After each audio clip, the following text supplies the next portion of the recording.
Donc le changement climatique est là et les événements extrêmes sont plus fréquents, plus intenses et plus imprévisibles. On l'a vu juste à l'instant.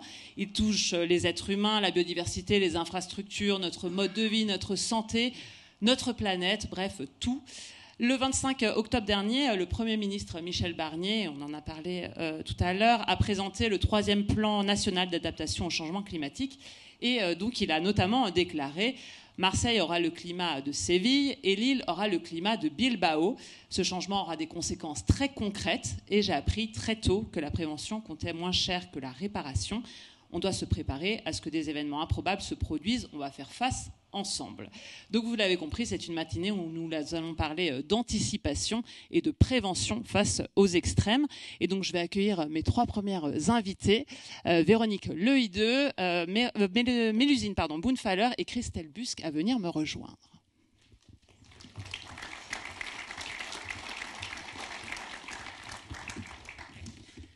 Donc je vous présente et ensuite je vous passerai bien entendu la parole. Véronique Lehideux, donc à ma droite, vous êtes chef du service des risques naturels et hydrauliques à la Direction générale de la prévention des risques, la DGPR. À vos côtés, en bout de ligne, Christelle Busque, qui est directrice générale adjointe de la Caisse centrale de réassurance, la CCR. Et au centre, Mélusine Boonfaller, qui est professeure à Sciences Po et docteur en sciences cognitives. Merci à toutes les 3 d'être là aujourd'hui. Peut-être avant de vous entendre, on a eu donc 2 discours juste avant, peut-être en 2-3 mots avant de rentrer vraiment dans le détail de vos travaux quotidiens.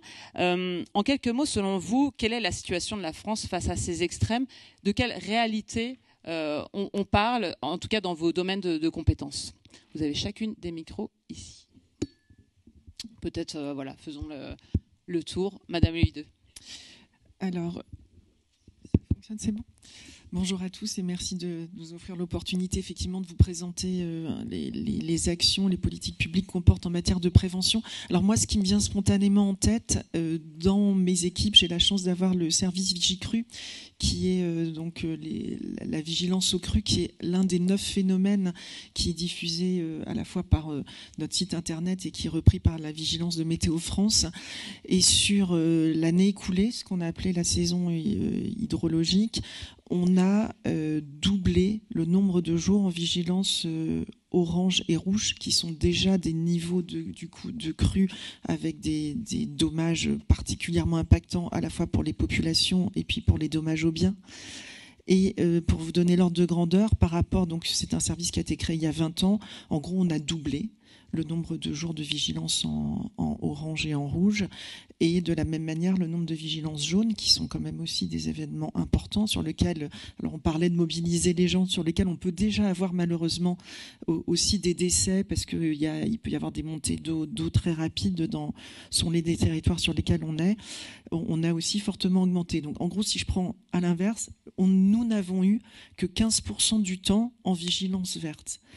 Ça montre effectivement, je pense de manière très concrète sur l'année écoulée, l'importance et le fait que le changement climatique, si d'aucuns en doutaient encore un peu, il est déjà effectivement largement présent. Mélusine Boonfaller. Ce constat, tout d'abord merci d'être là, je suis ravie de pouvoir partager un peu de sciences cognitives, de sciences comportementales ici sur l'engagement des citoyens. Et donc ce que nous offre ce constat ce matin, c'est qu'on n'est plus dans l'époque de le changement climatique, c'est dans le futur, on est en train de vivre ce changement climatique. Et aujourd'hui, c'est 7 Français sur 10 qui disent avoir constaté les effets du changement climatique sur leur territoire. Et donc on a vraiment, c'est une prise de conscience généralisée de ces enjeux et une vraie demande pour plus d'adaptation. Et donc, par rapport à d'autres sujets qui peuvent être encore assez difficiles parfois pour engager la population, eh bien, l'adaptation, c'est un sujet très consensuel. 9 Français sur 10 disent que leur changement de vie va devoir être modifié pour faire face aux enjeux climatiques, pour mieux s'adapter à ces extrêmes. Et donc, on a ici un vrai levier de mobilisation qui est partagé par l'ensemble de la population. Donc, monsieur, on répondra sûrement à vos questions juste après. Christelle Busque. Bonjour à tous. Donc, merci également de m'accueillir parmi vous. Donc, chez CCR également, on voit les effets du changement climatique et de ces extrêmes. Donc, peut-être en 2 mots CCR, parce que peut-être que tout le monde... On développera juste après. Ouais. Ok. Donc, chez CCR, on le voit également, parce que CCR, en tant que réassureur public, on indemnise en fait, dans le cas du régime CatNat, les catastrophes. Donc depuis 2020, en fait, on a vu une croissance des indemnisations en matière de catastrophes naturelles. Donc plus de 20% en fait, jusqu'à ce que là, à la fin de l'année 2023, on a été amené à épuiser complètement nos réserves. Donc le réchauffement climatique, c'est très concret. Puis on a des équipes qui modélisent pour travailler également avec les équipes de Véronique à la DGPR les impacts à plus long terme. Et donc là, on a des impacts à plus 40% en 2050 dans le cas des chiffres qu'on a vus tout à l'heure à enjeux assurés constants et plus 60% avec en plus l'évolution des enjeux assurés qui arrivera avec les données que peuvent nous fournir l'INSEE. Donc oui, c'est très concret et la mobilisation de tous, elle est absolument nécessaire. Alors si on commence à rentrer un peu dans le détail, peut-être commençons ensemble, Véronique Lehideux. La DGPR, c'est un peu une boussole qui est chargée d'élaborer et de mettre en œuvre donc, des politiques de connaissance et d'évaluation de la prévention des risques. Comment concrètement vous travaillez? Je ne sais pas si tout le monde sait exactement comment travaille la DGPR. Comment vous travaillez et quels sont vos référentiels? Parce que finalement, pour prévoir, il faut aussi pouvoir avoir une base et des référentiels. Alors effectivement, je vais essayer de le résumer en quelques mots. Les premiers objectifs que nous avons, c'est effectivement d'abord de sauvegarder les vies humaines et de réduire les dommages aux biens, parce qu'on a un dispositif de solidarité nationale qu'il faut pouvoir préserver. Un des outils principaux que nous utilisons, c'est le plan de prévention des risques naturels, qui est un outil à la main de l'État. C'est le préfet qui prescrit un plan de prévention des risques naturels, avec un double objectif, qui est celui d'abord de maîtriser l'urbanisation là où il y a déjà des risques présents ou là où on sait que les risques vont s'aggraver. Et le deuxième, c'est d'inciter à réduire la vulnérabilité pour les biens qui sont déjà existants. L'ordre de grandeur, c'est de 12 500, 12 600 communes qui sont couvertes par des plans de prévention des risques, principalement des plans inondation, puisque peut-être on aura des chiffres tout à l'heure de la CCR, mais ça a été historiquement le premier risque naturel en termes de dommages, même s'il se fait rattraper par les phénomènes de retrait-gonflement argile. Alors, vous parliez des référentiels. Et tout à l'heure, on parlait beaucoup d'extrêmes. Vous dire que du coup, dans la logique de prévention des risques sur les plans d'urbanisation, on ne construit pas une maison pour 5, 10 ans. On sait qu'elle va être là pour 50, voire peut-être encore plus longtemps, on va dire à minima. Et donc la logique qu'on a, et ça a été dit tout à l'heure par Jean-Michel dans sa présentation, c'est de prendre en compte un aléa centennal. Donc d'abord, effectivement, souvent... L'extrême, si je prends la référence avec catastrophe naturelle, l'intensité anormale du phénomène, c'est souvent 10 ans. Nous, on va jusqu'à 100 ans déjà dans cette logique de vie quotidienne pour l'aménagement de notre territoire. Jusqu'à présent, on prenait cet aléa centennal, c'est-à-dire celui qui a un risque sur 100 chaque année de se produire, sur la base des événements historiques documentés ou des simulations à climat actuel. C'est-à-dire que j'allais un peu dire une vision rétroviseur. Un des gros changements que l'on a dans le PNAC 3 qui était évoqué tout à l'heure par Virginie Schwartz, c'est qu'on veut changer notre référentiel et faire ce que nous faisons déjà sur un seul des aléas dits climato-sensibles, qui est l'élévation du niveau de la mer. C'est de se dire, on va faire nos plans de prévention des risques à la fois avec l'aléa de référence d'aujourd'hui, mais tel qu'il sera aussi dans 100 ans, sur la base des différentes études, notamment que Météo France nous fournit, pour anticiper déjà sur ce que sera effectivement cet effet du changement climatique sur nos territoires et être finalement encore plus protecteur. Donc un des gros enjeux pour nous dans le PNAC, ça va être d'abord, on travaille avec tous les opérateurs tels que Météo France, ça va être de faire cette descente d'échelle entre les modèles du GIEC et traduire à un niveau assez fin, parce que l'urbanisation, c'est la commune. Voilà, la France, la région, le département et jusqu'à la commune, parce que quand on vous impose un plan de prévention des risques, en fait, c'est même c'est la parcelle, c'est là où vous habitez. Donc c'est important d'être en capacité d'avoir une amélioration des connaissances scientifiques et ensuite, effectivement, de revoir nos méthodologies, donc d'intégrer ces aléas à 100 ans dans tous nos plans de prévention des risques pour les risques climato-sensibles. Donc c'est le projet du PNAC. Ça va commencer, ça a été présenté tout à l'heure par la révision du référentiel pour l'élévation du niveau de la mer, parce que ça fait quelques décennies qu'on connaît déjà effectivement assez bien cet aléa. Est-ce qu'il y a des événements qui ont finalement marqué votre organisme, et de se dire, à partir de ce moment-là, il faut qu'on revoie effectivement ces référentiels, comme vous venez de l'expliquer. Est-ce que ce sont les dernières sécheresses, les dernières inondations, où on s'est dit, bon, il faut revoir les barèmes et qu'ils soient plus forts? J'allais dire, malheureusement, il y en a beaucoup trop. Il y a eu effectivement des grands cyclones type Irma. Il y a eu bien sûr la tempête Alex, qui a, je pense, avec des décès qui ont fortement marqué les territoires. Enfin, moi, quand j'ai pris mon poste, je suis allée quelques mois après sur les territoires. C'est vrai qu'on voit des villages et des territoires, j'allais dire, éventrés, des maisons à quelques mètres d'un précipice qui n'existait pas avant, puisque juste avant, c'était une rivière, des ponts qui se sont fait embarquer. Donc, ça marque énormément. Ça marque par la violence. Et puis, de l'autre côté, je pense que moi, ce que j'ai beaucoup en tête, c'est typiquement aussi les inondations dans le Pas-de-Calais, où là, c'était pas la violence. On est sur des phénomènes beaucoup plus lents qu'on voit arriver. On n'a pas eu la violence d'Alex, mais à contrario, les habitants de ces territoires se sont retrouvés pendant des semaines, voire pendant des mois, touchés. C'est-à-dire que c'était des phénomènes présents. La crue est très lente, il reste dans l'eau pendant des jours, et quelques semaines après, donc on était en novembre 2023, et ça recommence en janvier, et après ils ont à nouveau eu des inondations par remontée de nappe. Donc on a eu en fait des territoires touchés 3 fois de suite en quelques mois d'affilée. Si je prends de manière plus récente aussi en Seine-et-Marne, le Grand Morin, ces territoires ont été inondés depuis l'année 2024 3 fois dans l'année, avec des crues de niveau orange ou rouge. Donc effectivement, c'est à la fois, je dirais, la violence et la répétitivité des phénomènes. On a des indicateurs à la fois d'humidité des sols, d'hydraulicité des cours d'eau et de hauteur des nappes. Alors on peut s'en réjouir parce que pendant quelques années, on a eu des nappes très basses, mais qui effectivement sont tous des indicateurs en ce moment qui sont plutôt très négatif sur le risque inondation que nous pourrions avoir cet hiver si les pluies qu'on a connues fin septembre, début octobre revenaient à revenir. Alors, je ne parle pas d'événements effectivement type méditerranéen ou goutte froide qu'a connu Valence, mais on a eu à Cannes, effectivement, début septembre, des phénomènes de ce type-là, avec des pluies qui ont été en moins d'une demi-heure, de très très violentes, avec des montées dans les rues, et puis effectivement la topographie de la ville qui fait que les gens se retrouvent avec 1 mètre 50 d'eau touchée. Alors, je ne sais pas si on aura le temps, mais j'aimerais pouvoir tout à l'heure répondre effectivement ce qu'on fait pour la culture du risque, parce qu'on a beaucoup travaillé sur ces aspects-là. Voilà. Quand vous nous expliquez ça, en tant qu'expert, vous êtes surprise quand même de ces conséquences très très fortes, comme vous le dites, sur des crues qui se multiplient et qui reviennent presque chaque mois avec un niveau d'eau très très haut, où finalement ces modélisations, elles vous l'avaient fait anticiper cette situation?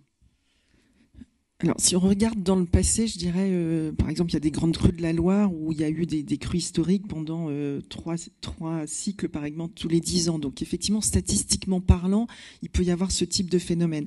Après, je pense que l'avantage de ce type de phénomène, malheureusement, c'est que, un peu comme les grands feux de l'été 2022, ce sont alors ça sera peut-être expliqué après, mais pour nous, ça a été parfois des aiguillons qui permettent de faire avancer nos politiques publiques. Les grands feux de forêt de 2022 ont permis, par exemple, d'avancer sur une loi en 2023 qui était d'initiative sénatoriale pour progresser sur les obligations, par exemple les obligations légales de débroussaillement qui sont les vraies ceintures de sécurité pour protéger sa maison du feu. on avait essayé de le porter, de le juste pousser, avant les incendies, en fait. Juste avant les incendies, et on avait du mal à faire reconnaître ça. Ben voilà, maintenant, dans l'information acquéreur locataire, à partir de janvier prochain, il y aura l'obligation de faire savoir aux propriétaires, aux locataires qui sont sur un territoire où l'obligation légale de débroussaillement est présente. Et il y a de plus en plus, l'ONF et Météo France a développé une météo des forêts avec nous. On a essayé de sensibiliser et de mettre en place des choses. Donc il y a ce côté aiguillon révélateur de malheureusement ces types de catastrophes pour notre politique publique. Oui. Alors, quels sont les leviers de prévention? Je crois qu'il y en a 7. J'ai bien retenu la leçon. Alors, vous allez me faire je vais essayer de ne pas me tromper. Donc, effectivement, d'abord, si je devais résumer les 7 en ce qui est important pour moi, reprenons un peu le vocable de Virginie Schwartz, c'est le connaître et faire connaître pour agir. Je pense que pour nous, c'est vraiment le fondamental. Alors, les piliers de la prévention sur lesquels on traverse, c'est effectivement d'abord pas très grave, hein, mais... la connaissance, effectivement, la connaissance des aléas. Ensuite, il faut les surveiller. Donc, c'est un peu toutes les politiques de vigilance. Il faut les faire connaître auprès des populations. Ça veut dire que c'est tous les aspects de culture du risque. Il y a tout l'aspect d'aménagement du territoire, ce que je parlais autour des plans de prévention des risques, réduire la vulnérabilité, se préparer à la crise. Donc là, on est en interface avec les collègues du ministère de l'Intérieur et de la gestion des crises. Et après, ce qui est effectivement important, c'est revenir rapidement à la normale, mais faire le retour d'expérience de ce qui s'est passé. Donc j'ai dû en citer 7, si je ne me suis pas trompée. C'est quelque chose... Alors là, je vais revenir aussi sur le retour d'expérience, c'est majeur. C'est est-ce qu'on était bien préparé? Et dans ce cheminement-là, quand il y a eu des morts ou des grosses... Qu'est-ce qu'on a pu louper dans ça? Et ce qui est aussi très important pour nous, vous citiez tout à l'heure Monsieur Barnier, 1 € en prévention de fonds Barnier, c'est 8 € d'économiser en dommages. C'est aussi d'avoir ce regard extérieur, et ça permettra, je pense tout à l'heure à Christelle d'en parler, d'évaluer aussi nos politiques publiques, c'est-à-dire de pas juste se dire super, on a bien travaillé, ou alors justement les morts évitées, on les voit pas, on les connaît pas, heureusement, c'est peut-être parce qu'on a bien travaillé, mais d'avoir aussi cette capacité dans les retours d'expérience, d'avoir des experts comme CCR qui vont nous faire un peu miroir et vont nous faire un regard, une évaluation de la manière dont nos politiques publiques, de ce qu'elles apportent en fait concrètement sur les territoires. Ce qui est important aussi chez vous dans la DGPR, c'est donc l'anticipation, on l'a vu, mais aussi la gestion de crise. Puisqu'une fois que l'événement arrive, il faut savoir, comme vous le disiez, agir au tenté et sur l'après. C'est quelque chose que vous développez de plus en plus. D'ailleurs, je crois que vous avez une slide sur comment former aussi les populations. On va la voir avec Victoire qui est en régie, qui nous accompagne. Ah oui, alors effectivement, juste si on peut revenir sur celle d'avant, c'était juste pour vous remontrer les chiffres que je donnais au tout début. Voilà, donc vous voyez par territoire. Donc, bon, je pense que ça a été développé par Jean-Michel. C'était les chiffres un petit peu que je vous donnais tout à l'heure sur le nombre de jours de vigilance rouge, orange, rouge. Vous voyez quand même que le nombre des territoires touchés par des vigilances rouges a été quand même très, très important. Donc on peut effectivement avancer sur la diapositive d'après. Vous parlez, et ça répondra, j'espère, monsieur, en partie à votre interrogation. En 2021, Barbara Pompili était ministre chargée de l'environnement, a décidé de confier à Frédéric Courant, que vous connaissez sans doute, c'est pas sorcier Fred et Jamie pour les plus anciens d'entre nous, un petit peu un bilan de savoir où est-ce qu'on était sur cette culture du risque et la connaissance du risque en France et ce qu'on faisait effectivement pour développer. Le constat était quand même pas aussi favorable que les chiffres que vous citiez tout à l'heure. Finalement, un gros écart entre le territoire métropolitain et nos outre-mer, qui sont peut-être plus en conscience du risque, et très peu de connaissance des risques sur sa maison. C'est-à-dire qu'il y avait une connaissance du changement climatique en général, mais quand on regarde au niveau de l'individu, de ce qu'il connaît sur son propre territoire, une grosse déficience. Donc la volonté de mener et de mettre en place un plan d'action, parmi lesquels il y avait un certain nombre de choses, dont le fait de mettre en place une journée nationale de la résilience, un petit peu comme on peut avoir la journée de la musique ou autre. Et donc, on s'est appuyé sur tout un écosystème d'abord d'associations. On a travaillé en interministériel et on a mis en place cette journée en 2022, avec l'idée de se dire il faut que ça prenne toutes les formes possibles, c'est-à-dire faire comprendre que le risque existe, mais aussi faire jouer la crise, parce que quand on joue la crise, parfois on mémorise mieux, développer des pièces de théâtre, des ateliers pour les plus jeunes. En 2022, c'était moins de 2000 événements L'année dernière, 3 000, et cette année, on en aura plus de 10 000. Donc c'est aussi repris par les élus. Alors, on a choisi la date du 13 octobre parce que c'est la journée internationale de la réduction des risques de catastrophe au niveau ONU.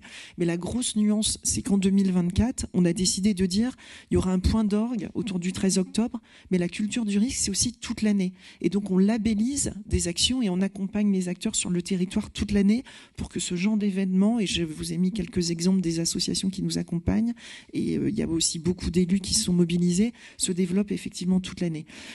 L'idée pour nous, c'est de faire acquérir les bons comportements en amont. Comment est-ce que je me prépare à la crise? Est-ce que je peux réduire la vulnérabilité de mon habitation? Mais surtout, si la crise... Alors, si je suis sur un territoire épisode méditerranéen, est-ce que j'ai mon kit d'urgence 72 heures pour vivre potentiellement isolé? Et est-ce que pendant la crise aussi, je connais les bons comportements? Je ne vais pas prendre ma voiture, je ne vais pas descendre dans les parkings souterrains. Et même si je suis dans ma voiture, est-ce que je sais qu'il va falloir baisser ma vitre pour pouvoir sortir en urgence? Enfin, voilà, tout ça, ce sont des choses auxquelles on veut sensibiliser les gens et leur faire pratiquer. Et on s'appuie aussi beaucoup sur la jeunesse. On va lancer un podcast coup de pouce là dans quelques jours pour aussi s'adresser aux familles avec des jeunes enfants, pour faire un petit peu avec eux l'état des lieux de voilà, on pose des questions, on regarde comment est-ce qu'ils vivent, est-ce qu'ils connaissent, qu'est-ce qu'ils font avec leurs enfants, puis on essaye d'insuffler aussi aux plus jeunes les bons gestes.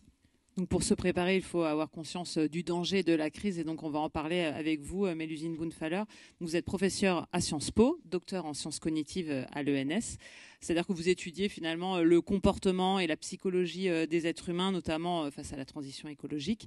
Vous analysez la perception, la mémoire, le raisonnement, le langage, les émotions, vous nous en parlerez. Et vous avez d'ailleurs créé aussi... Regroup, je ne sais pas comment ça se prononce, qui est une application mobile qui permet à chacun d'agir quotidiennement pour le climat. Alors en tant que citoyen, comment on prend conscience du risque, on vient d'en parler, face aux extrêmes, et du côté des politiques publiques, comment on fait pour permettre aux gens de prendre conscience ? Alors, comme je l'ai mentionné plus tôt, aujourd'hui, donc, sur ces extrêmes climatiques, sur ces problématiques d'adaptation, on a plutôt une très bonne prise de conscience du public. Le public sait qu'il y a des risques, a déjà vécu ces effets du changement climatique sur le territoire. D'ailleurs, c'est la même chose, ce n'est pas que les extrêmes climatiques, le réchauffement climatique dans son ensemble est plutôt bien conscientisé par la population. Mais évidemment, ça ne suffit pas. C'est pas parce qu'on a conscience d'un problème, qu'on est au courant qu'il existe, qu'on va forcément passer à l'action. Là où il y a encore un grand manque de connaissances, c'est évidemment sur les risques spécifiques de la personne. Donc c'est pas de manière abstraite, la France va être exposée à plus de vagues de chaleur, mais c'est moi en tant qu'individu, sur mon territoire, dans mon métier, dans mon logement, etc. Quels sont les risques auxquels je vais faire face? Donc il y a un gros travail de sensibilisation plus particulier qui doit être mis en place. Évidemment, il n'y a pas que le problème, il y a aussi les solutions. C'est un petit peu comme si on allait chez le médecin, qu'on avait compris tout le diagnostic, mais qu'on ne savait pas quel était le comportement à adopter pour aller mieux. Bien, aujourd'hui, la population est dans cet état. Il y a plus de la moitié de la population qui dit ne pas savoir quoi faire pour s'adapter aux risques climatiques. Et donc, si on ne fait que l'effort sur l'information des risques, mais on n'informe pas sur les solutions, sur les gestes à adopter, que ce soit à l'échelle individuelle, collective, dans une entreprise, au niveau des politiques territoriales, etc., eh bien, on a fait que la moitié du chemin, voire pas de chemin du tout, parce que sans ces gestes, eh bien, ça ne sert à rien.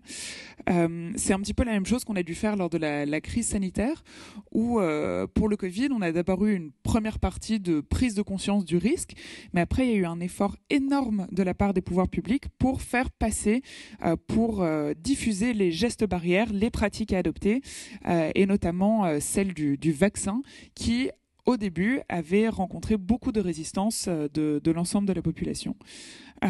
Et donc, il y a vraiment ces deux parties. Il y a informer, faire prendre conscience des risques. Et là, quelque part, il y a moins d'efforts à faire qu'avant parce que malheureusement, la crise climatique parle d'elle-même. On est saturé d'images, de ces images d'inondations, de sécheresse, etc. Là-dessus, on sait qu'une bonne partie du chemin est fait, mais ce n'est pas suffisant. Il faut aussi informer sur les pratiques à adopter et notamment les pratiques à l'échelle individuelle, de savoir comment est-ce que chaque citoyen, comment est-ce que chaque chef d'entreprise, chaque élu local, etc., va pouvoir adapter sa communauté. Quels peuvent être les obstacles rencontrés? Je crois qu'il y a des obstacles peut-être financiers, d'investissement financier, mais aussi de confiance. Effectivement, donc bien sûr, pour passer à l'action, il faut avoir les moyens techniques, il faut avoir une infrastructure mise en place pour le faire, il faut avoir les moyens financiers, et là c'est tout le volet des incitations financières, comment est-ce qu'on pousse les individus à rénover leur logement, à adapter faire des investissements de long terme. Il faut toute une mécanique là-dessus, mais ça ne suffit pas. Ce n'est pas seulement un problème économique ou un problème technique, il y a aussi un problème de normes sociales, d'information, et donc notamment tout ce problème de la confiance. Et donc la plupart des Français pensent que c'est l'État, le gouvernement national qui est le premier acteur de cette adaptation au changement climatique, que c'est à l'État que ça incombe de le faire, mais malheureusement c'est seulement une minorité des Français qui font confiance à l'État pour porter ce projet. Là où par exemple les collectivités territoriales jouissent de beaucoup plus de confiance. Et donc il y a un écart entre cette volonté de voir agir l'État et cette confiance dans la capacité de l'État à agir. Et donc il faut pouvoir s'appuyer sur des relais de confiance, sur des individus, sur des organismes qui bénéficient de la confiance de la population pour qu'ils soient entendus. Et typiquement, donc toutes les collectivités territoriales, les élus locaux, généralement jouissent de plus de confiance parce qu'évidemment, ils connaissent ces enjeux, ils sont plus proches de la population, ils sont peut-être plus facilement écoutés. Et puis, certains organismes, bien sûr, les scientifiques jouissent beaucoup de la confiance de la population, mais d'autres organisations comme Météo France sont connues pour jouir aussi de confiance et donc peuvent être des relais très importants pour véhiculer ces messages et faire adopter des pratiques qui permettent de limiter les effets extrêmes du changement climatique. Oui, ça peut être aussi, on en discutait, les pompiers, ça peut être l'armée, ça peut être aussi même des citoyens qui ont mis en place des mesures chez eux ou qui ont été confrontés à des crises, qui peuvent transmettre leur expérience à d'autres citoyens. Effectivement, typiquement pour certains groupes de la population, des institutions comme l'armée jouissent d'énormément de confiance, peuvent être vraiment un relais d'information très important. Ça n'a pas tout à fait le même impact pour certains individus de voir une circulaire, une note d'information, et puis d'avoir un message de l'armée française qui vous dit restez chez vous ou adoptez ces pratiques. De même, les pompiers généralement jouissent d'énormément de confiance en France et peuvent être des relais très importants de ces nouvelles normes, de ces nouvelles pratiques à adopter qui impliquent que tout un chacun change son quotidien. Et donc, ce qu'il faut vraiment retenir ici, c'est que globalement, les gens sont prêts à le faire, ont envie de le faire, sont évidemment conscients qu'il faut changer, mais il manque d'outils, il manque de relais, il manque d'informations concrètes sur ce qu'il va falloir mettre en place au quotidien. Peut-être un message également aux politiques, puisque vous avez étudié la perception des politiques environnementales, des outils existants. Pour vous, vous êtes persuadé que finalement, seules de nouvelles politiques publiques et de nouvelles façons de faire permettront de déclencher cette transition écologique. Quel constat clairement vous faites et quelles propositions on peut faire ? Alors, il y a évidemment tout un arsenal de politiques publiques liées à la fois à l'atténuation et à l'adaptation au changement climatique. Si on regarde plus précisément sur l'adaptation, il y a déjà des politiques de gestion de l'eau, des politiques d'adaptation des territoires qui ont été mis en place, mais qui parfois peuvent être encore rencontrer une partie de résistance de la population. D'abord pour ce problème de confiance. Évidemment, si on n'a pas confiance dans les institutions, on va être méfiant des solutions proposées. Ensuite, il y a aussi un manque de compréhension parfois de l'efficacité de ces politiques publiques. Pour qu'une politique soit soutenue par la population, il faut que son mécanisme, que son impact soit bien compris. De comprendre pourquoi est-ce qu'on demande de faire ça, quelles vont être les conséquences à la fois en termes de changement climatique, mais aussi sur la vie personnelle des individus, et notamment de chiffrer cette idée que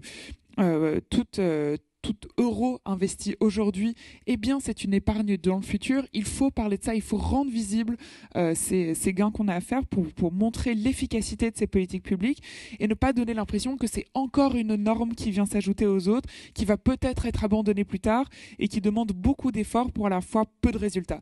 Évidemment, ça c'est toutes les problématiques de prévention. On a les mêmes problèmes pour la santé, c'est qu'on ne voit pas souvent les gains qu'on a fait. parce qu'évidemment, c'est très facile d'observer qu'on est tombé malade, mais c'est plus difficile d'observer qu'en fait, là, c'est plein de fois où on a évité d'être malade, où on a évité d'être inondé, on a évité d'avoir des conséquences des vagues de chaleur. Et donc, essayer de rendre visibles ces bénéfices, de rendre visibles ces gains qu'on a pu faire en investissant, eh bien, c'est très, très important. Notamment de parler des bénéfices lorsqu'on isole sa maison en termes de factures énergétiques qui sont épargnées, etc. Eh bien, sont des leviers. L'action collective aussi. L'action collective, effectivement. Et donc, un autre levier pour ces politiques publiques, pour cette action collective qui est très important, c'est pas donc juste l'efficacité et la confiance, mais c'est aussi l'équité perçue. Aujourd'hui, pour qu'une politique soit acceptable par la population, il faut qu'elle soit perçue comme juste, comme équitable. Et donc, quand on demande aux individus de faire un effort, notamment pour épargner l'eau lors des vagues de chaleur, eh bien, il faut que cet effort soit réparti de manière qui est jugée équitable dans la population. Évidemment, équitable, ça veut souvent dire que les personnes qui ont plus de moyens fassent aussi leurs efforts. Dans une étude qui a été réalisée récemment par des collègues de Sciences Po, eh bien, ils montrent que l'acceptabilité des politiques en matière, alors ça c'est plutôt d'atténuation, mais les mêmes principes s'appliquent, eh bien, c'est l'acceptabilité de ces politiques est plus grande si certaines populations, certains groupes de la population, notamment les élites économiques et politiques, sont particulièrement ciblés par ces politiques. Donc on veut bien faire un effort, mais que si tout le monde le fait, et en particulier les personnes, les élites économiques et les élites politiques. Donc quelque part, il faut se demander comment est-ce qu'on peut d'abord appliquer à nous-mêmes ces efforts pour qu'ensuite le reste de la population puisse être embarqué dans ces politiques. Vous avez des exemples de politiques publiques qui ont vraiment bien fonctionné et où finalement le message a été compris et derrière il y a eu une mise en route de ces politiques au niveau du citoyen? Alors dans le domaine climatique, il faudrait que je réfléchisse un peu, même si alors malheureusement c'est pas celle qui est le plus impactante, mais aujourd'hui les pratiques de recyclage ont été complètement adopté par l'ensemble de la population. C'est la vaste majorité des Français qui adoptent le tri sélectif, en tout cas tant qu'ils en ont les moyens, tant qu'il y a la disponibilité de ces tris dans leur communauté. Et donc ça, on voit qu'en l'espace de une génération ou deux, eh bien, on a complètement changé ces pratiques. Donc c'est possible de faire. Évidemment, il faut que les conditions soient remplies, il faut qu'il y ait les moyens techniques, il faut qu'il y ait l'accessibilité à ces nouvelles pratiques, il faut qu'il y ait un moyen d'information, il faut qu'on sache ce qu'il faut faire, quelles sont les pratiques à adopter, et puis il y a aussi un peu le levier de la norme sociale. Plus des personnes autour de nous vont adopter ces pratiques, plus soi-même on va être prêt à le faire. Et donc ça, typiquement, on le voit aussi dans des pratiques plus importantes, dans la rénovation thermique, dans l'installation, par exemple, de chauffage, de nouvelles choses, de panneaux solaires. Il y a des études qui montrent que si quelqu'un dans son voisinage a mis un panneau solaire, a installé un panneau solaire sur son habitation, eh bien, on est soi-même plus amène à faire de même parce que évidemment eh bien c'est un changement de norme sociale. On se dit si mon voisin l'a fait, peut-être que c'est pas si compliqué au final, peut-être que nous aussi on peut le faire, etc. Et donc il y a vraiment ce levier des normes sociales, de la diffusion de pratiques est très important à mobiliser, et de se dire que les citoyens eux-mêmes peuvent être des relais de confiance, peuvent être des relais d'information pour dire voilà, moi j'ai adopté ça, moi j'ai changé la manière de me déplacer, de me chauffer, de me prévenir face aux risques, etc. Je l'ai adopté, ça a marché, et je peux diffuser cette information auprès d'un public plus large. Merci. Alors pour limiter et anticiper les crises, permettrait de réduire les coûts. On va passer à la dernière partie de cette table ronde, car après chaque crise, il faut en général indemniser les citoyens touchés. Christelle Busque, vous êtes directrice générale adjointe de la Caisse centrale de réassurance. Donc avec vous, on va parler des conséquences financières des dommages liés aux catastrophes climatiques. Donc juste pour resituer, ça vous évitera de le faire, la Caisse centrale de réassurance, elle a donc été créée en 1946, au même moment que la Sécurité sociale. C'est donc aujourd'hui un acteur public incontournable de la réassurance en France. Votre travail, c'est à la fois de contribuer à la connaissance des conséquences économiques des catastrophes naturelles, c'est aussi d'accompagner les acteurs, on le disait tout à l'heure, dans la prévention et la gestion des risques, et c'est aussi de jouer le rôle d'amortisseur entre le marché de l'assurance et l'État français. Alors concrètement, quelles sont les conséquences économiques directes de ces extrêmes climatiques donc en matière d'indemnisation? Sur quel ordre de grandeur on est aujourd'hui? Peut-être en comparant avec il y a une dizaine d'années. Oui, CCR, c'est bien ça. CCR, donc sa vocation, c'est de protéger l'assurabilité.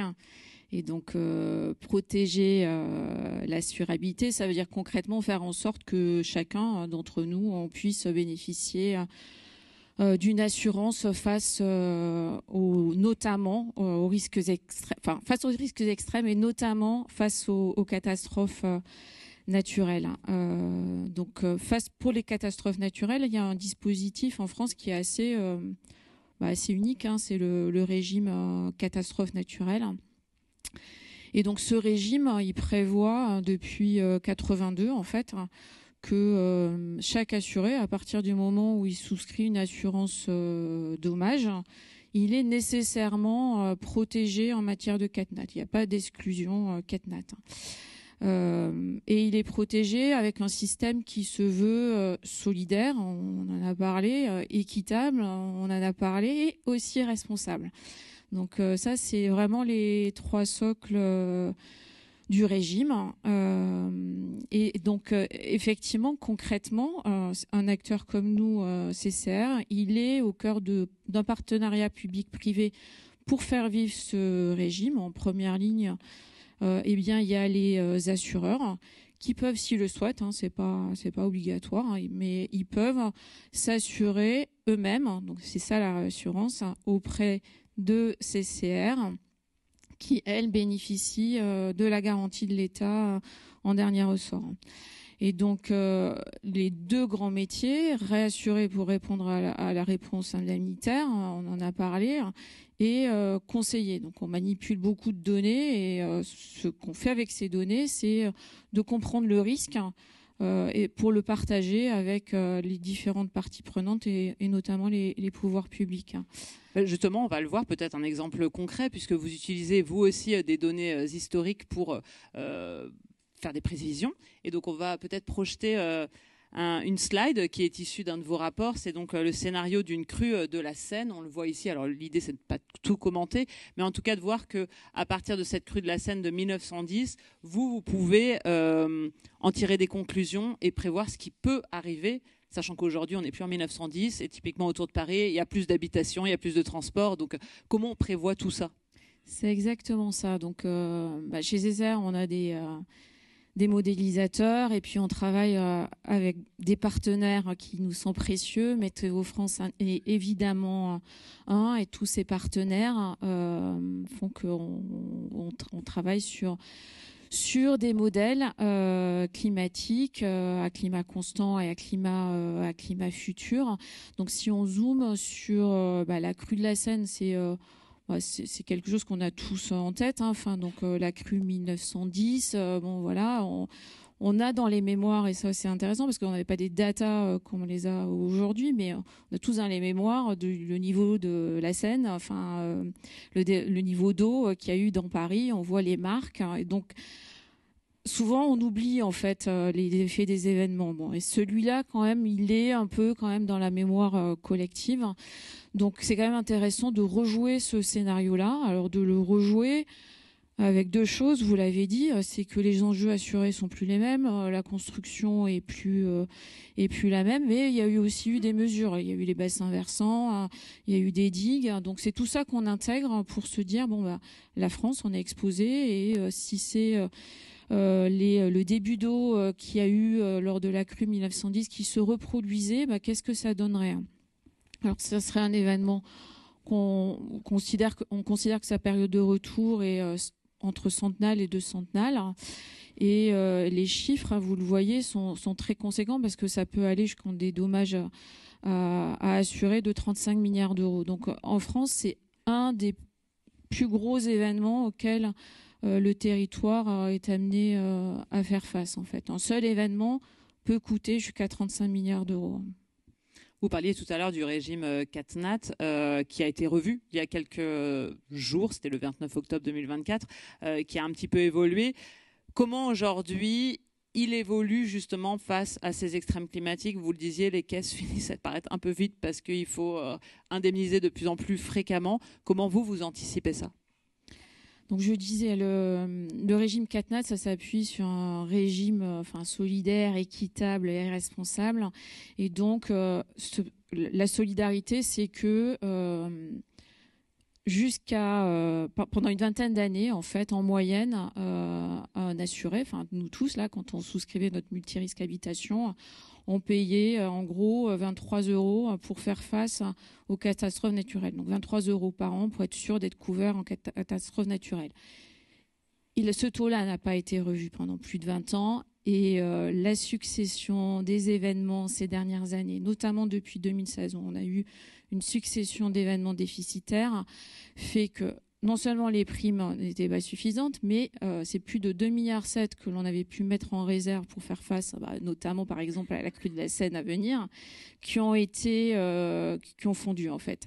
Et donc, juste pour vous interrompre, là, on a vu juste avant une carte qui montrait toutes les communes qui avaient été indemnisées, depuis 82, donc presque toute la France. Forcément, plus c'est rouge, plus il y a eu des indemnisations. Et donc le graphique suivant montrait justement la sinistrabilité, c'est-à-dire qu'entre 82 et 2023, on voit concrètement qu'elle augmente avec à chaque fois. En bleu, ce sont des inondations, en marron, des sécheresses. Et donc, on voit que tout ça va entraîner derrière des indemnisations. Exactement. Donc la nouvelle loi, c'est que on paye aujourd'hui. On va payer à partir du 1er janvier 2025 1 € de plus par mois en moyenne. Ça dépend après de la base assurée, mais en moyenne, on va payer 1 € de plus par mois pour être couvert. Et ça nous paraît fondamental parce que quand on voit ce qui se passe aux États-Unis, par exemple, c'est de préserver le régime. Et après, c'est tout ce qu'on dit, c'est que il faut répondre à la réponse indemnitaire. On est en train de protéger notre habitation, c'est là où on a mis en général le plus gros de nos investissements, donc c'est primordial. Ce qui est vraiment primordial, c'est la sécurité des personnes. Donc Véronique, vous en avez parlé, mais après, très vite après, vient qu'on soit pas en situation de faillite parce qu'on a perdu sa maison. Donc la réponse indemnitaire, elle est essentielle, mais elle n'est pas suffisante. Il faut qu'on mette en place des systèmes de prévention et d'adaptation, sinon on n'y arrivera pas. Donc il y a les deux graphiques que vous présentez sont intéressants. Le précédent, il est intéressant parce qu'on voit que toute la France est exposée en fait. On peut revoir la carte. Donc il n'y a pas un territoire, en France où on n'est pas soumis aux catastrophes naturelles. Donc ça c'est intéressant. Et celui-ci, il montre aussi que ça s'accélère. Et puis on voit aussi toute la part là, je crois que c'est le marron. De l'impact des sécheresses en fait qui pèsent de plus en plus sur la sinistralité récurrente sur le régime. Et là pour le coup on a très peu développé de moyens de prévention et d'adaptation. Donc sur les inondations, on n'est pas parfait, il faut continuer à s'améliorer parce que le changement climatique nous oblige à continuer et à renforcer. Mais on a pu déjà mesurer en fait l'impact des mesures de prévention en termes d'inondation. C'est-à-dire qu'en termes d'inondation, on a pu mesurer. Alors, il y a plein de mesures. Si je suis très très large, tous les fonds, tout ce qu'on met en œuvre en termes de prévention. On a justement les coûts qui s'affichent là, effectivement. Inondation, séisme, sécheresse. Ouais, donc ça c'est ce que ça coûte. Donc sur la prévention, juste pour le dire quand même. Bon, c'est 1 € investi, 3 € économisés si je suis très très large. Si je zoome de manière très très très très spécifique sur les mesures qui sont prises sur l'urbanisation et je zoome sur les inondations, c'est 1 € investi jusqu'à 11 € d'économiser. Et effectivement, c'est important de parler de ces chiffres-là parce que le coût, il est toujours certain. La dépense, on l'amène. Donc ça, on le voit bien. La prévention, ça a été dit plusieurs fois, mais il faut ça se voit pas directement puisque on est en train de faire face à quelque chose de probable. Donc déjà, c'est moins certain ce qui va arriver. Et puis si ça a marché, c'est que justement, on le voit pas. Donc c'est important de le faire parce que encore une fois, sinon on voit les coûts des sinistres évoluer et on va dans le mur. Et donc sur les sécheresses, c'est un véritable enjeu pour le territoire français parce qu'il y a énormément d'habitations qui sont concernées et la population elle-même, autant elle se rend compte que c'est un sujet parce qu'on en parle, ce qui n'était pas le cas il y a quelques années, mais elle n'est pas forcément au courant des moyens pour les prévenir. Moi, je suis de la région toulousaine. Il y a des chênes qui poussent régulièrement à côté de la maison des parents. C'est joli, hein. Mais voilà, un chêne à 1 mètre de la maison, c'est cata. Enfin, c'est sûr qu'il y aura, en plus dans cette région-là, du retrait-gonflement des argiles, donc des phénomènes qui font que sous la maison, j'ai des hauteurs différentes et que ça se fissure. Donc, le fait qu'on ait cette culture et qu'on sache quoi faire, c'est important. Et puis peut-être, puisque effectivement vous m'avez montré ce graphique-là, c'est les coûts aujourd'hui des phénomènes. Donc ça, c'est les plus connus. Donc inondations jusqu'à 1 milliard par an. Les séismes, on estime que le coût moyen annuel, il est de 200 à 350 millions d'euros. Et la sécheresse, un coût moyen de 750 millions d'euros, donc 2 milliards 100 de coûts moyens annuels, et avec le réchauffement climatique, je le disais en introduction, des coûts qui évoluent jusqu'à plus de 60%. Et ça, c'est ce qu'on connaît, qu'on voit. Ce qu'on fait aussi chez CCR, c'est qu'on travaille aussi sur ce qui va se passer avec le réchauffement climatique, et c'est de nouveaux risques émergents. Par exemple, on s'intéresse avec le dégel aux chutes de blocs. Enfin, donc, se préparer, anticiper, si on retient qu'une chose, c'est que c'est essentiel. Finalement, on a l'impression que des fois c'est plus impressionnant, je mets des gros guillemets, les inondations, mais on se rend compte aussi que la sécheresse coûte très cher et presque plus cher que des catastrophes liées aux inondations. Alors la sécheresse, c'est effectivement la problématique, c'est que on avait la sécheresse de 2003, on l'a vu rapidement si vous avez dans le graphique précédent, mais depuis après 2003, on finissait par oublier. Et là, regardez entre 2016 et 2023, il y a uniquement eu l'année 2021 qui a été préservée, mais on a des indemnisations sécheresse très très très significatives et qui puisent sur les ressources du régime. Donc prévenir et anticiper en matière de sécheresse pour nous permettre de faire face à tous les autres événements, c'est essentiel en fait. Et donc, par exemple, avec France Assureur, il y a une initiative qui a été menée, l'initiative sécheresse en fait, pour étudier sur un groupe de maisons en fait les moyens les plus efficaces pour réparer les événements et éventuellement aussi les anticiper. Donc en fait, on n'a pas encore au niveau du bâti. Donc, il y a la loi Elan qui permet de se prémunir face aux sinistres à venir, mais surtout le stock de maisons existantes. On n'a pas en France ou même ailleurs, développé des mesures pour vraiment prévenir le risque. Collectivement, il y a l'intuition que ça existe. Donc, mais en revanche, il s'agit de le faire émerger. Donc, il y a plusieurs initiatives en ce moment qui vont en ce sens. Je parle d'initiative sécheresse. On est en train de mettre en place une filière prévention, de se dire qu'on peut flécher les fonds, faire des investissements pour faire émerger des techniques innovantes pour maintenir une hydrologie constante sous le bâti et qui éviterait ce retrait-gonflement. Donc il y a des moyens d'action et il s'agit effectivement collectivement de les mettre en œuvre.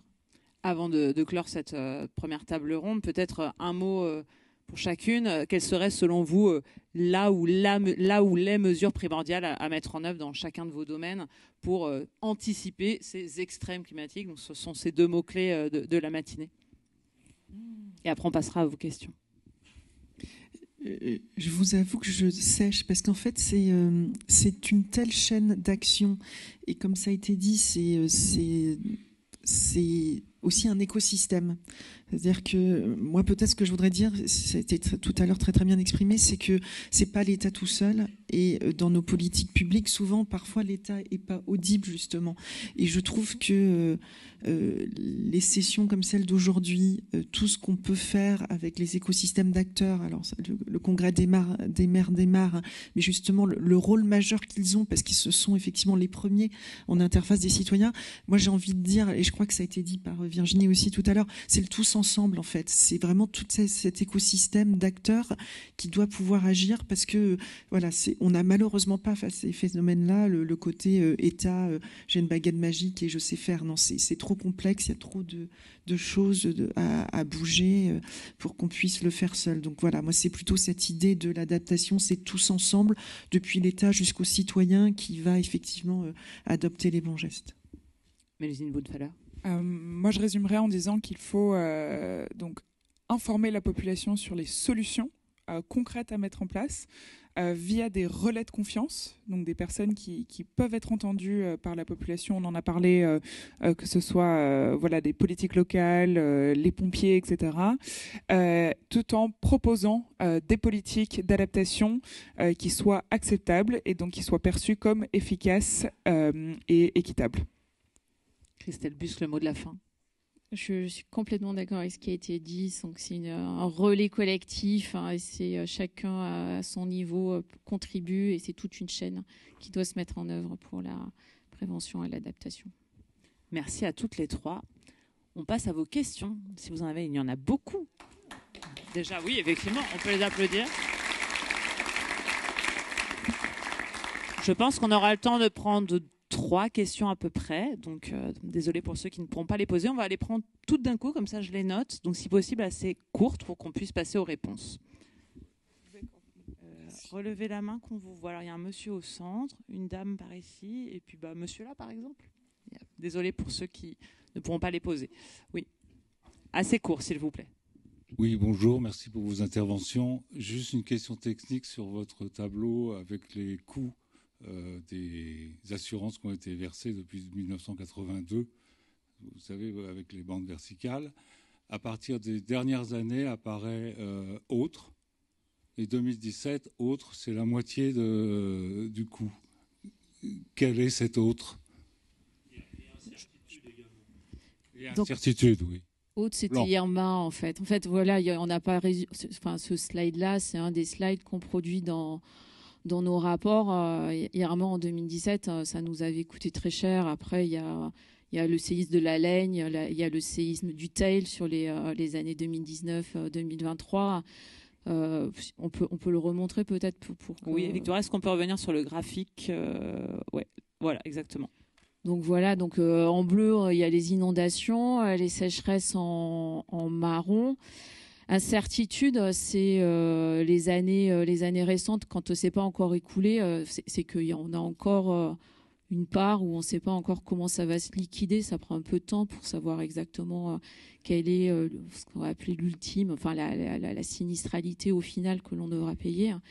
Et donc dans autres, il y a les cyclones. Donc vous posiez la question de l'année atypique 2017 où Irma, ça avait coûté très cher au régime. Le territoire français, c'est aussi les Outre-mer, et les Outre-mer, c'est les cyclones. Et les cyclones, c'est des événements, quand ils surviennent, qui peuvent coûter très cher. On a aussi simulé ce qu'aurait pu être Irma s'il était arrivé sur la Guadeloupe. Ça aurait été encore plus conséquent. Et puis ce que je disais après, c'est ça qu'on retrouve en fait. Donc 2019 et 2023, c'est les séismes du Teil et de la Laigne en fait. Voilà. Merci. Monsieur, oui. Alors mettez bien votre micro près de la bouche et si vous pouvez vous présenter. J'ai oublié de demander ça avant. Oui, bonjour, merci pour vos interventions. Je suis Bastien Alex, je travaille au ministère des Armées, je suis le conseiller climat du Major général des Armées en charge de l'adaptation au ministère. Ravi d'entendre que nous sommes un relais de confiance, en tout cas ça fait toujours plaisir.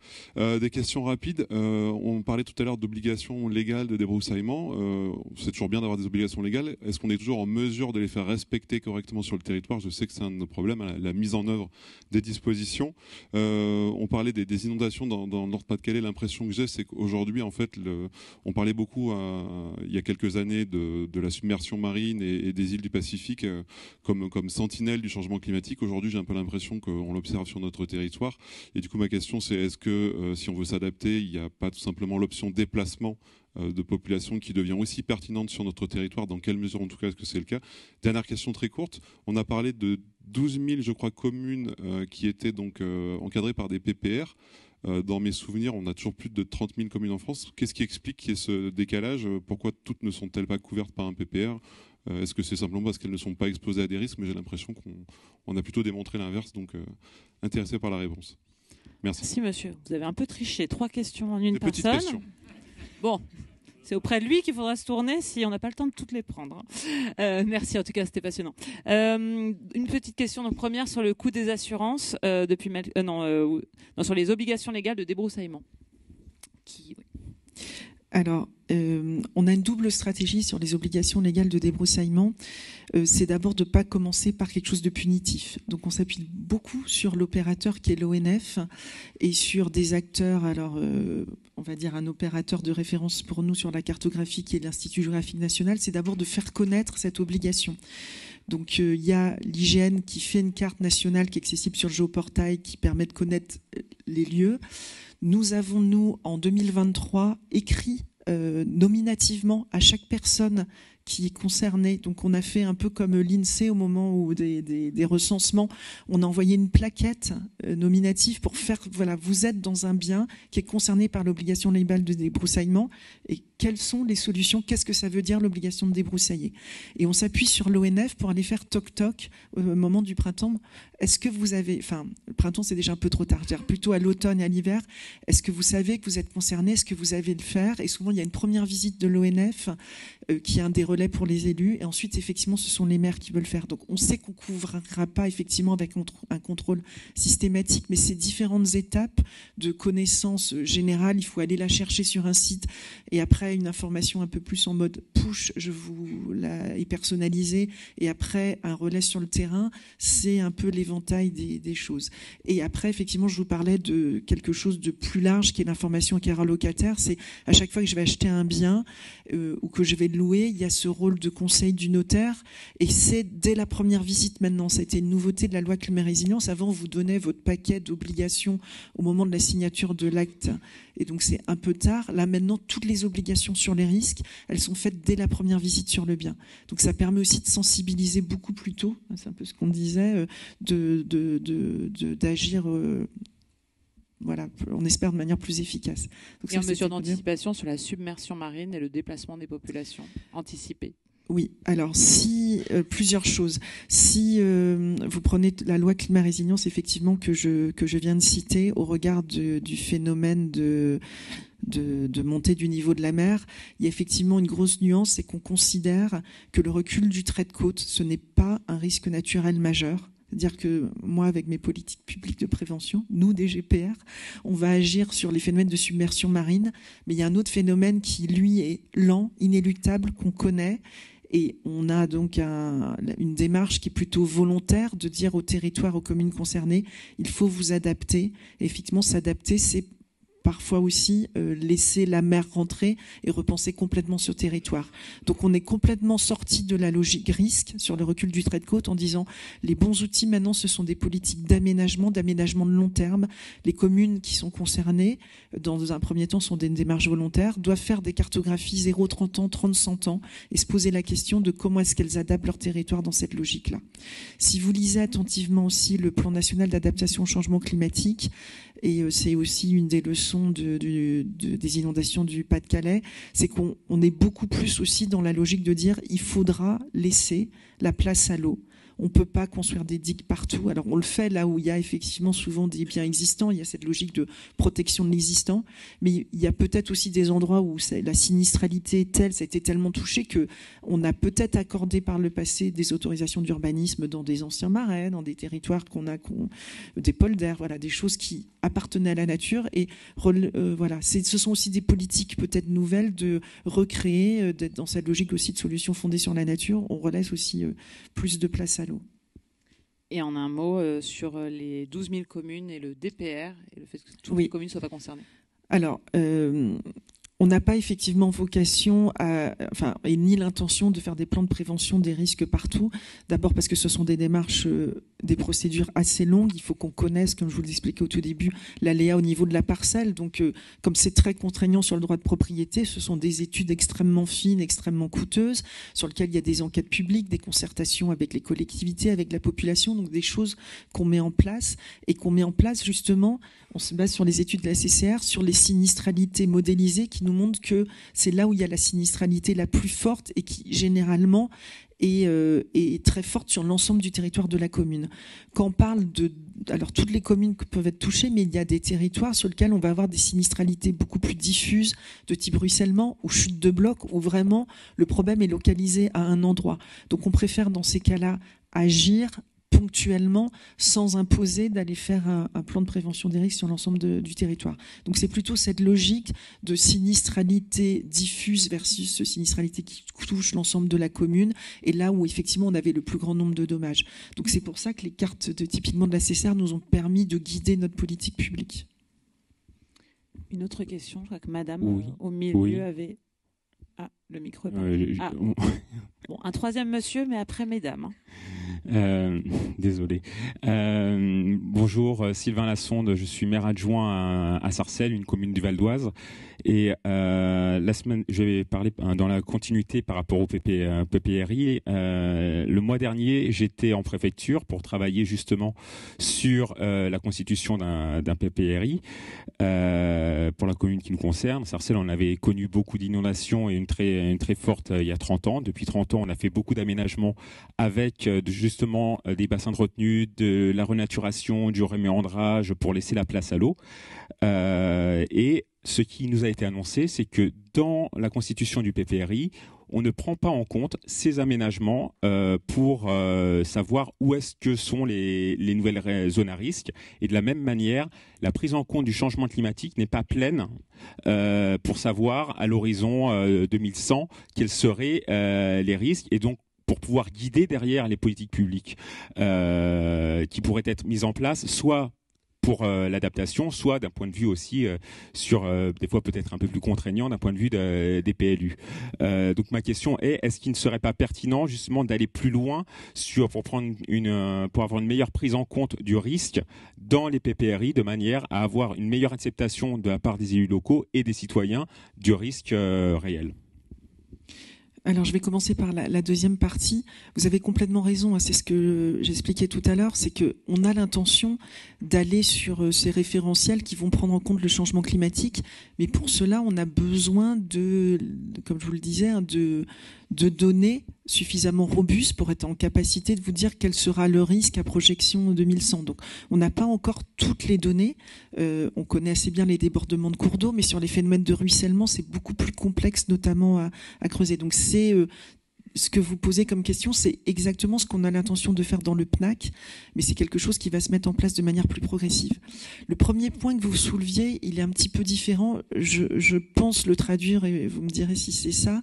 C'est que dans les plans de prévention des risques, on considère que les ouvrages, j'allais dire humains, type digue, barrage, etc., ne sont pas des ouvrages qui résisteront à tout. C'est-à-dire qu'on prend en compte la faillibilité de l'ouvrage. Ils peuvent se casser. Donc il y a effectivement toujours ces logiques de bande de protection derrière. On ne construit pas juste derrière des digues ou effectivement dans les plans de prévention des risques, on va avoir des scénarios de rupture de ces ouvrages. En général, on en prend plusieurs, une brèche, quelque chose de plus large, et puis il y a vraiment une disparition complète de l'ouvrage. Et donc c'est ça en fait qu'on prend en compte, c'est-à-dire que c'est pas qu'on ne les intègre pas du tout, ils existent, mais on se dit qu'ils sont faillibles et qu'il faut effectivement savoir quel sera l'impact si jamais ces ouvrages passent. C'est extrêmement important, notamment en gestion de crise. Hein. Un des points très très forts de la réforme GEMAPI, donc cette compétence de gestion de milieux aquatiques, prévention des inondations, qui a été confiée aux EPCI à fiscalité propre depuis 2014, c'est que avant on avait des digues, et on a eu des digues sur le territoire, et c'est le cas de Xintia, mais parfois le gestionnaire n'était pas connu et le niveau de protection de l'ouvrage n'était pas connu, ni la zone protégée derrière. Et un des enjeux de cette réforme-là, c'était finalement de dire chacun des ouvrages doit être identifié avec un niveau de protection. Et quand Météo France va nous annoncer des pluies et que nous, on va dire il y a des crues, si on sait qu'on risque d'être au-delà du niveau de protection de l'ouvrage, ça veut dire que nos collègues de la gestion de crise vont être informés qu'il y a un risque de rupture et derrière, il va falloir évacuer la population et le plan communal de sauvegarde de la commune va pouvoir être activé. Donc c'est toute cette logique-là en fait qu'on a en place. Donc on l'a en place pour le plan de prévention des risques en disant on va essayer de pas construire juste derrière un ouvrage, mais si jamais c'était déjà construit, et ben là on va faire jouer effectivement ces niveaux de connaissances pour évacuer les populations exposées. Je ne sais pas si j'ai complètement répondu, mais on peut en parler à la pause. Merci beaucoup. Alors mon petit chrono me dit qu'il est l'heure de passer à la partie suivante. Donc je suis désolée pour ceux qui n'auront pas le temps de poser une question, mais comme vous le disiez, il y a une petite pause à 11h. Donc là, ce sera l'occasion de reparler avec nos invités ou même ce midi. Merci beaucoup tous les trois.